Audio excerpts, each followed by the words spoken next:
조건이라는 것은 선생님, 전제 조건이라는 것은 진리이기 때문에 믿어야 된다는 게 아니에요. 네. 진리로 검증된 거 아니에요. 네. 근데 이런 전제로 한번 공부를 해보는 겁니다. 아, 이렇게 믿고 생활해 본다면 내 삶이 좀 더 건강하고 행복하고 성공적인 삶이 될 수 있다면 마음을 열고 한번 믿어볼까? 이건 어때요? 자, 이렇게 생각을 한다면 보다 건강하고 행복한 삶을 살 수 있다라고 할 때, 노력해 보겠습니다. 이거는 진리는 아니지만, 자, 이렇게 전제를 믿어봄으로써 좋은 일이 일어날 수 있다는 이야기죠. 근데 미리 제가 안 한다는 거 아니잖아요. 그냥 노력해 보겠습니다. 그러니까 이제 20년 동안 절에서 수행을 했던 어떤 스님이 저한테 내려와가지고 2시간 동안 이 전제 조건 강의를 들었어요. 근데 그분이 이런 이야기 했어요. 20년 동안 수행한 것보다 2시간 동안 강의 들으면서 깨닫는 게 훨씬 더 많았습니다. 이렇게 이야기를 했어요. 어떤 사람한테 이렇게 이제 큰 또 교훈, 큰 깨달음을 줄 수 있는 게 전제 조건입니다. 오늘 우리 선생님도 이걸 들으면서 어떤 변화가 일어날지 저도 궁금해요. 근데 제가 20년 이상 이걸 하면서 전제 조건에서 많이 감동하고 변화된 사람들이 참 많았거든요. 이것도 그런 건가요? 자, 이것처럼. 전제로 한번 믿어보자는 거죠. 선생님하고 생각이 다를 수도 있어요. 다를 수도 있지만 오늘은 마음을 열고 한번 전제로 믿어보자는 겁니다. 이거 하나씩 쭉 보는데 네. 우선 지도는 영토가 아니다. 네. 사람들은 실제 그 자체가 아닌 자신이 갖고 있는 실제에 대한 지도에 반응한다. 이거 제가 앞서 설명했던 네. 부분이에요. 지도라는 것은 결국 이제 세상의 정보를 받아들이는 어떤 내 내면의 내부 표현 방식을 지도라고 했을 때, 네. 이 지도가 사람마다 항상 옳은 건 아니거든요. 내 지도가 항상 옳은 것도 아니고 상대방의 지도가 항상 틀린 것도 아니에요. 내 지도 중에서도 어느 정도 타당성이 있고 상대방의 지도 중에서 어느 정도 타당성이 있을 수도 있거든요. 네. 그렇죠? 그럼 이제 우리가 이렇게 생각하면 어떠냐 한번 전제를 생각을 해보는 겁니다. 자, 내 지도가 항상 옳은 건 아니다. 네. 상대방의 지도가 항상 틀린 것도 아니다. 네. 그렇다면 나의 지도의 옳음과 상대방의 지도의 옳음을 받아들이는 건 어떨까라는 거죠. 그렇게 해서 상대방의 지도를 존중하는 삶을 살면은 어떤 일이 일어날까요? 자, 많은 사람들의 갈등이 왜 일어나느냐 한번 생각해봐요. 내 생각이 항상 옳아. 너 생각 틀렸어. 자, 옳다 옳지 않다의 이분법적인 사고 때문에 인간관계 갈등이 많이 일어나거든요. 근데 사고를 이렇게 바꿔보는 거죠. 내 생각에도 옳은 점이 있어. 네 생각에도 어느 정도 타당성이 있어. 그럼 나의 옳음과 너의 옳음을 같이 통합을 해서 제3의 대안을 만들어 보는 건 어떨까? 그러면은 좀 더 인간관계가 유연해질 수 있지 않을까라는 거죠. 어쨌든 NLP 교육의 목적은 어떤 게 옳다라는 전제에서 시작하는 게 아니에요, 선생님. 답을 찾아주는 게 아니라 그 사고를 확장시켜 주는 겁니다. 자, 사고를 확장시켜 주면 스스로 그 옳음을 찾아갈 수가 있다는 뜻입니다. 자, 이 지도와 영토가 아니다 이 개념도 지도를 선택의 폭이 넓은 좀 풍성한 지도로 확장을 시켜주면 스스로 자기 삶의 문제를 해결할 수 있고 옳은 방향을 찾아서 갈 수 있다는 걸 의미하는 거죠. 자, 그 이야기를 하는 겁니다. 네. 이거 이해되시나요? 네. 자, 2번 볼게요. 인간의 행동은 목적지향적이다라고 했거든요. 인간의 행동은 목적지향적이다.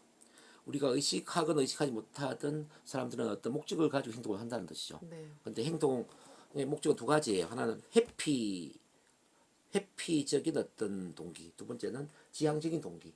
어떤 것을 벗어나고자 하는 그런 행동을 하는 수가 있고 어떤 것을 이루기 위한 행동을 할 수가 있다는 것입니다. 자, 그러면 회피적인 동기는 뭐냐면 문제에서 벗어나고자 하는 거예요. 네. 뭐 발표 불안을 해결한다든지 우울증을 해결한다든지 뭐 암을 고친다든지 뭐 또는 살을 뺀다든지 이거는 이제 회피적인 거죠. 벗어나는 거죠. 그 다음에 이루기를 원하는 건 뭐냐면 내가 상담사가 된다든지 치유사가 된다, 동기부여 강사가 된다, 뭐 부자가 된다, 뭐 어떤 대표이사가 된다. 이거는 이제 지향적인 거죠. 그래서 우리가 상담을 할 때 이분의 행동의 방향은 회피적인 동기에서 시작이 되었나 아니면 지향적인 동기에서 시작이 되었나 이 행동의 방향을 본다면 상담하는 게 쉬워질 수가 있다는 뜻이죠. 우리 선생님 또한 지금 이제 NLP와 체면을 공부하고 있는 게 내가 회피적인 동기냐 지향적인 동기냐 이제 이걸 봐야 되는데 네. 제가 볼 때는 지향적인 동기거든요. 그래서 너무 좋죠. 지금 상담사가 되고 직업적으로 이 일을 한번 해볼 수 있느냐 또 내가 현재보다 더 나은 삶을 살 수 있느냐 이런 건 이제 지향적이단 말이야. 네. 근데 우리가 만나는 대부분의 내담자들은 사실은 해피. 회피적인 동기에 쏜다는 거죠. 79%의 수많은 이 부정적인 정서를 갖고 있는 분들은 어떤 문제에서 벗어나기를 원해요. 아, 우울증, 불안증, 공황장애, 뭐 불면증. 그래서 우리가 할 일이 정말 많죠. 네. 그다음 3번을 보면 모든 행동은 긍정적 의도에서 논다. 비록 그 행동이 부정적이라 할지라도 부정적 행동이라 할지라도 그 행동의 의도는 긍정적일 수가 있다는 뜻입니다. 네, 뭐 예를 들어서 이런 거 하면 예를 들어 보자고요. 두 아들이 접시를 깨뜨렸어요. 네, 첫째 아들은 접시를 3개를 깨뜨렸어요. 둘째 아들은 접시를 1개를 깨뜨렸어요. 네, 이렇게 본다면 큰 아들이 더 큰 잘못을 저질렀죠. 네. 근데 의도를 한번 따져봤어. 야, 큰 아들 너는 왜 접시를 3개를 깨뜨려서 물어보니까 엄마가 맞벌이 한다고 너무 늦게까지 힘들게 집에 들어오시니까 엄마를 좀 도와드리고 싶어서 제가 설거지를 했거든요. 근데 설거지를 하다가 제가 실수로 접시를 떨어뜨렸어요. 그래서 3개나 깨뜨렸어요. 죄송해요 엄마. 이렇게 얘기하는 거예요. 그럼 이제 둘째 너는 어떻게 1개를 깨뜨렸니 물어보니까 형아가 설거지 한다고 안 놀아주잖아요. 그래서 심심해가지고 접시 돌리기 하면서 제가 접시를 떨어뜨려서 깨뜨렸어요. 지금 의도를 보니까 누가 더 긍정적이죠? 아들, 그날. 큰 아들이죠. 어쨌든 큰 아들은 엄마를 도와주는 의도, 둘째 아들은 뭐 놀이를 하는 의도, 이제 이런 의도가 있는데 접시를 깨뜨린 것은 잘못이지만은 의도는 긍정적이라는 거죠. 그러니까 우리가 그래서 이제 어떤 사람의 행동을 볼 때 그 행동 이면의 의도를 존중을 해야 된다는 거죠. 이제 어릴 때 우리가 이제 근데 학교 선생님이나 어른들한테 이 의도를 존중받지 못했기 때문에 자존감이 떨어져 있고 그러면서 우리를 사랑하지 못하는 그런 근본적인 이유들이 많이 있거든요. 예를 들어서 사고를 쳤을 때 이 사고 뭉치라고 얘기한단 말이에요. 너 창문을 깨뜨렸어. 너 창문을 왜 깨뜨렸니? 이게 의도를 물어야 되거든요. 아, 제가 축구 게임을 하다가 자칫 공을 잘못 쳐가지고 공이 창문을 맞아서 깨뜨렸어요. 그럼 이건 뭐냐면은 축구 게임을 하는 긍정적 의도가 있잖아요. 아, 내가 축구를 하면서 놀고 싶었구나. 근데 앞으로는 조심해서 축구를 하거라. 그럼 얼마나 좋아요. 근데 이 의도를 존중하지 못한다는 거죠. 저 선생님도 알다시피 옛날에 지존파라는 그 살인 집단이 있었거든요. 지존파. 그 지존파의 96년도에 아, 고등학교. 그때 선생님 고등학교 시절인가요? 그때 뭐 살인 공장을 만들어가지고 중학교 때. 부자들은 다 죽인다 이런 아, 애들이 이런 애들이 있었거든요. 네, 있었어요. 근데 그 두목이 김기한이라는 애인데 이 김기한이가 원래 국민학교 3학년 때까지는 공부도 너무 잘하고 학급 반장을 했답니다. 아, 여러분 중학교 때 들었어요. 근데 이제 이 애가 왜 이제 이게 살인 공장에 살인 집단의 두목이 됐냐면은 국민학교 3학년 때 이제 육성회비를 안 가져왔대요 학교에. 근데 담임 선생님이 막 뺨을 한 20대를 때리면서 너 내일까지 육성회비 안 가져오면 죽는 줄 알아. 훔쳐서라도 가져와 이렇게 이야기를 했다는 거예요. 그래서 이제 집으로 돌아가면서 이를 갈았다는 아, 거죠. 나 들어본 것 같아요. 이거. 내가 부자가 아니기 때문에 가난한 집의 아들이기 때문에 이렇게 내가 모욕을 당하고 수치를 당하는구나. 나는 어른이 되면 부자들은 다 죽여버릴 거야. 이렇게 생각을 했다는 거예요. 그래서 살인 집단을 만들었다는 거예요. 아, 저 중학교 때 남녀과학 다녔는데 네. 남자애들이 그 얘기를 했었어요. 그러면서 자기도 다 죽여버릴 거라고 하길래 이제 내가 네 지긴다 이런 말하는데 갑자기 그게 생각나네요. 근데 예를 들어서 보세요. 그 담임 선생님이 육성예비 안 가져온 것을 20대를 때리면서 이렇게 그 폭력을 휘두르기보다는 만약에 의도를 존중했다면 어떨까요? 야, 너 왜 육성예비 안 가져왔니? 그러면 아마 이런 이야기 했을 거예요. 뭐 집이 너무 가난하고 홀 어머님이 밑에서 제가 자라고 있는데 어머니가 돈이 안 되고 해서 지금 육성예비를 못 내고 있는데 좀 기다려 주시면 제가 한번 만들어 볼게요. 예를 들어서 이렇게 의도를 만약에 존중을 했다. 그래서 만약에 그 선생님이 너무너무 훌륭한 선생님이 돼가지고 그럼 이번 달은 선생님이 대신 월급으로 육성예비 내줄 테니까 다음에 너가 어른이 되면 갚아라. 만약 이렇게 했다고 한번 가정을 해볼게요. 그러면 그 김기한이라는 애가 굳이 살인 집단을 만들었을까요? 아니요. 근데 저는 김기한이라는 사람을 잘 만들었다 생각을 했어요, 사실. 살인 집단을? 네. 아, 그렇게 생각했어요. 네. 그런 선생님은 다 뒤져야지 생각했는데. 그러니까 이제 저는 반대로 선생님 네. 이런 경험이 있어요. 제가 집이 너무 가난했는데 네. 국민학교 6학년 졸업할 때 저는 중학교를 가기 힘든 상황이었거든요. 네. 근데 우리 담임 선생님이 저를 위해서 없었던 상을 하나 만들었어요. 무슨 장학상을 만들었어요. 와우. 그래서 장학상을 저한테 주면서 이거는 너 입학금이다. 그러면서 자 중학교 입학금을 선생님이 대신 대주셨거든요. 자 대외적으로는 장학상이라 상을 주면서 내부적으로는 이제 입학금을 자기 월급으로 대주셨단 말이에요. 제 마음이 어땠을까요? 얼마나 감동적이었겠어요. 저는 반대로 네. 저희 집이 그때는 아빠가 외국에서 와가지고 사업을 많이 했는데 돈이 많다는 냄새를 맡고 네. 선생이 엄마 안 온다고 해서 싸대기를 겁나 많이 맞았었어요. 선생님이 예. 아이고야. 초등학교 3학년인가 그러니까 4학년인가. 아이고 그럼 그래서 제가 엄마한테 끝까지 오지 말했죠. 아이고 내가 다 하겠다. 선생님이 마음 상처가 엄청 깊겠네요. 아니요, 깊지도 않았어요.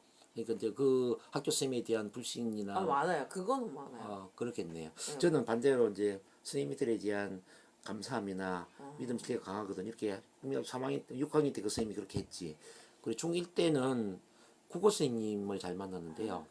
이 여자 선생님인데 저를 애제자로 아주 이뻐해 줬어요. 근데 제가 물론 글을 잘 쓰는 것도 있었지만은 그래서 이제 중학교 1학년 마치고 경남 진주로 전학을 갔는데 경남 하동에서 아, 근데 5년 동안 저한테 손편지를 한 200통을 써주셨어요, 선생님이. 우와. 200통 써주면서 저한테 막 자존감도 키워주고 꿈도 심어주고 막 그랬단 말이에요. 그러니까 그 선생님에 대한 감사함이 얼마나 크겠어요. 그리고 또 전 없어요. 고1, 고2 때는 또 우리 담임 선생님이 고1 때 담임이 고2 담임이 된 거예요. 그러면서 고2 올라가면서 너 고2 땐 한 번 더 담임해야 되겠어. 우리 반 내 따라와. 그러면서 이제 저뭐 학급 반장하래요. 대박이다. 잠깐만요. 왔어요. 네. 그래서 이제 그 선생님 저를 강제로 학급 반장을 시킨 거예요. 그래갖고 1년 동안 강 트레이닝을 시킨 겁니다. 앞에 나와서 발표하게 만들고 회의 진행하고 와. 교련 시간 아시죠? 교련. 네네, 있었어요. 저희 때까지. 군사 훈련 시간에 막 그 구령 붙이고 막 힘기나게 만들고. 아, 저희 때까지 그거 있었어요. 네. 그걸 하다 보니까 제 성격이 완전히 바뀌었겠죠. 네. 내성적인 조용한 성격이 완전히 그냥 뭐 앞에 나와서 활동하는 이런 성격으로 바뀐 거죠. 근데 그 세 분 선생님으로 인해 가지고 제 삶이 달라지게 된 거예요. 전 좋은 선생님이 없었어요. 예, 지금도 제가 이제 저는 이제 사람은 만남으로 자란다 이런 모토를 갖고 있거든요. 제가 이제 참 만남이라는 운동을 벌이고 있는데 네. 인간에게 가장 큰 치유의 에너지는 보약도 아니고 심리치료 기법도 아니다. 사랑이 깃든 만남이다. 저는 이렇게 생각을 해요. 사랑이 깃든 만남은 어떤 보약보다도 더 강하고 어떤 치료보다도 더 강력한 힘을 발휘한다는 거죠. 그래서 사랑은 모든 아픔 상처를 치유할 뿐만 아니라 인간을 가장 위대하게 성장시킨다. 이제 요걸 저는 어릴 때부터 경험을 많이 했거든요. 그러니까 세 번 선생님을 통해서 제가 이제 막 성장하다 보니까 그래서 이제 저의 밑바탕에는 항상 사랑이라는 게 밑바탕 깔고 있죠. 모든 사람을 사랑의 마음으로 바라봐야 된다. 그리고 그 사람을 있는 그대로 존중해야 된다.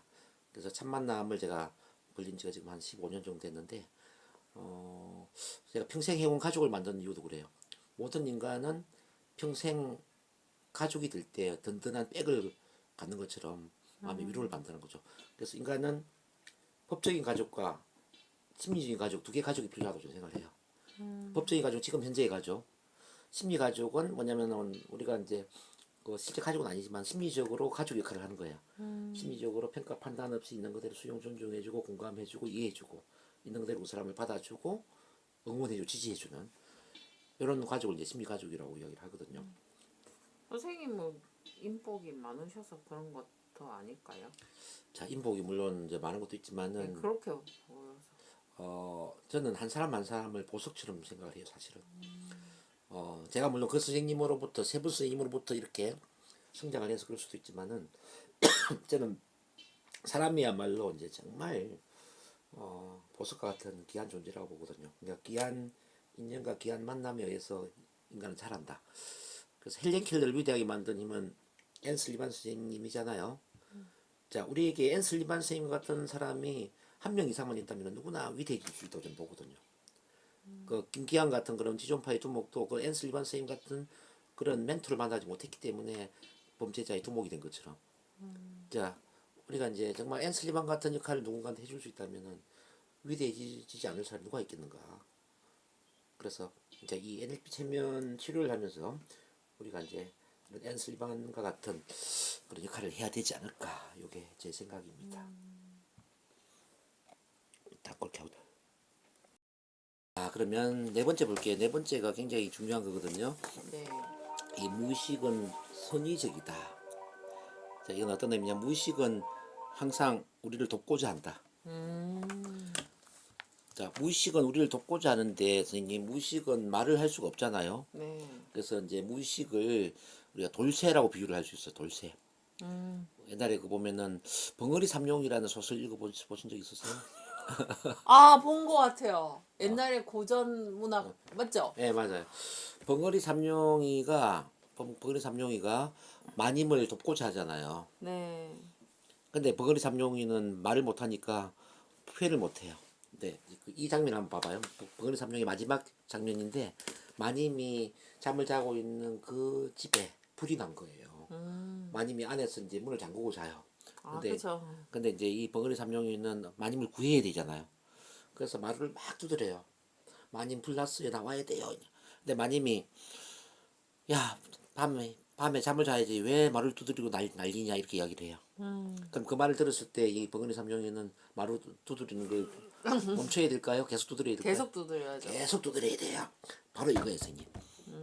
자, 우리 무의식은 바로 이렇게 벙어리가 말을 두드리는 것처럼 우리 신체의 어떤 정상, 문제를 통해서 신호를 보내려고 그래요. 우리를 도와주려고. 마치 이제 전기의 퓨즈와 같아, 퓨즈. 그 꿈 얘기 무의식이면 꿈도 얘기하는 건데 그럼 그 돕고자 하는 거 그 뭐지? 네. 사실 그런 거 그러니까 뭐지? 선몽 이런 것도 포함되는 건가요? 예, 그럴 수도 있죠. 어쨌든 전기의 퓨즈를 한번 봐봐요. 퓨즈가 내려가면 불편하지만 퓨즈가 내려감으로써 어떤 신호를 보내잖아요. 네. 뭐 전기 과부하나 또는 누전이나 이거 손을 봐야 네. 된다. 그러면 퓨즈는 감사한 일이죠. 네. 불편하지만 감사한 일이죠. 네. 자, 그럼 우리 몸에 몸살이 났어요. 몸살. 네. 자, 몸살이라는 건 굉장히 불편한 거잖아요. 아프고 네. 없었으면 좋겠다고 생각하지만 근데 몸살이 보내는 신호가 있단 말이에요. 뭐냐면은 지금은 더 이상 일을 하지 말고 과로하지 말고 쉬어라. 무조건 쉬셔야 됩니다. 3일 정도는 링겔을 맞고 쉬어야 됩니다. 이 신호를 보내는 거예요. 근데 이 신호를 받아들이면은 몸살은 자연스럽게 없어질 거예요. 네. 근데 그 신호를 무시하고 계속 과로를 한다든지 계속 일을 한다든지 이렇게 되면은 문제가 되겠죠. 네.